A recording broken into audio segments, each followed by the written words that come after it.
Hey there, welcome back to Carlson's Literary, and welcome to Jane Eyre by Charlotte Brontë, a romance novel and Bildungsroman set and written in 19th century England. So, if you're ready to get those brain cows milked, let's get to it. So last video we talked about the narrative of Jane Eyre, so we won't go over that in too much detail, but if we really want to understand Jane Eyre, we need to begin by a short introduction of the author. Charlotte Brontë was an English novelist who lived from 1816 to 1855. Brontë was the eldest of 3 sisters. As a child, she experienced many hardships, such as the death of her mother and being sent away to a girls' boarding school, both elements which she later incorporated into Jane Eyre. In fact, many events in the narrative have direct ties to the events that Brontë experienced, making the overall story have a very realistic style. Charlotte Brontë writes in a very vivid style as well, using matter-of-factly descriptions of the surroundings that Jane Eyre sees. In fact, Bronte's eloquent and detailed direction and diction directly reflects Jane Eyre's way of thinking and education, even as a woman in the early 19th century. This story is very ahead of its time, the Victorian era. During this time, women were stereotypically submissive and married away to men to move up in life. However, Jane Eyre is the total opposite. She's not a typical Victorian girl. Rather, she's very independent and strong-willed. Jane encounters relevant class and gender imbalances for the period, something that she has to work through in discovering her own identity individually versus that of a partner, whether it be Mr. Rochester or St. John. As Jane Eyre describes herself, "I am no bird, and no net ensnares me. I am a free human being with an independent will." This quote exemplifies and captures the book's overall message to the women of this time, which is that instead of following the societal norm of marrying and living a fulfilling life, they have the power to be independent themselves. The content resolution of the book for Jane shows how an independent mindset serves as an example of women of this time who felt trapped within their societal gender norms. Brontë uses the character foil to highlight Jane's unique characteristics. Jane finds herself falling in love with Mr. Rochester, the man raising the girl that she is a governess for. But at their wedding, Jane learns that Mr. Rochester is already married to a woman called Bertha Mason. The wedding is called off and Jane runs away, refusing to damage her honor by being with a married man.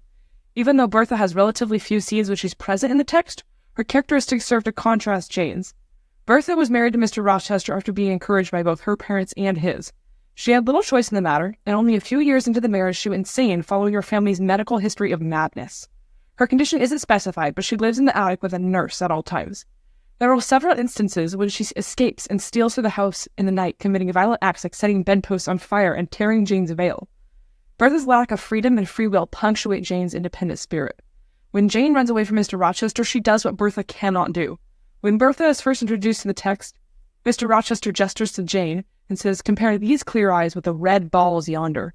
By comparing the eyes of the two women, he implies that there are inherent differences through the clarity within Jane's eyes and the anger and insanity within Bertha's. Brontë foreshadows the eventual end of Jane and Mr. Rochester's relationship. On the night that Mr. Rochester asks Jane to marry him and she agrees, they spend the evening in one another's company. But the very next morning, Jane sees that the great chestnut tree in the garden has been hit by lightning and split. She finds it in its broken state and observes that even though the tree is split in 2 halves, the pieces still cling together at the base. This tree serves as a symbol of Jane's relationship with Mr. Rochester. Though they were separated for a time, they still loved one another and remained connected in that way. And they were eventually able to be married. Their connection became even more firm despite their differences, just like the tree that was split into 2 connected halves. And now, an open letter to Mr. Rochester. Dear Mr. Rochester, did you know that in 200 years, people will be questioning the age difference between yourself and Jane?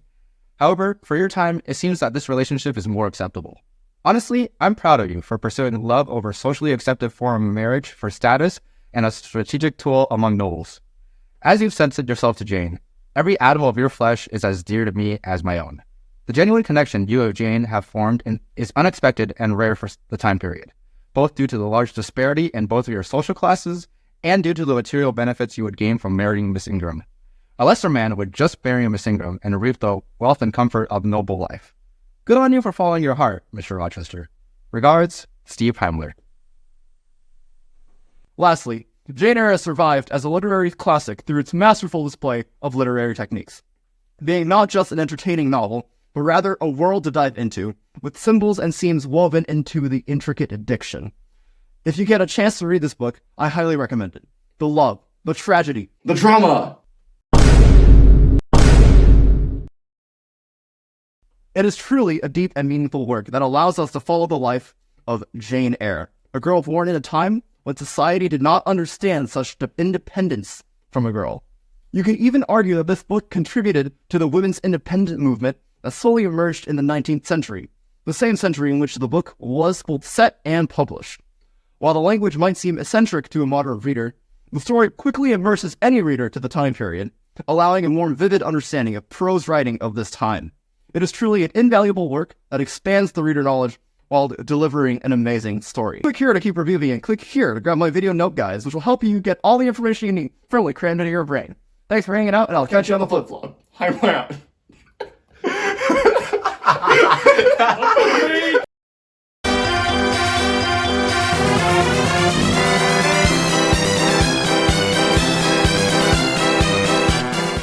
This is us. Filming behind. I'm straight A student right now. Like 30 APs, like no time outside of class for social, like never been to a party. Oh, you too? I have no friends. Yeah, but you were actually crying. Yeah, we're just telling the story. They were actually. Also, yeah, look at him. Look at him. He was actually. Look at his crying. hair. Look at his hair. He's so sad. He can't fix it. I'm not trying to. He was actually crying, guys. Oh, is it what like? Is it an actual button? He's holding it. He's like. I was like, make sure you know how to pick her up. And then pick her up like that. her legs were like. Superman.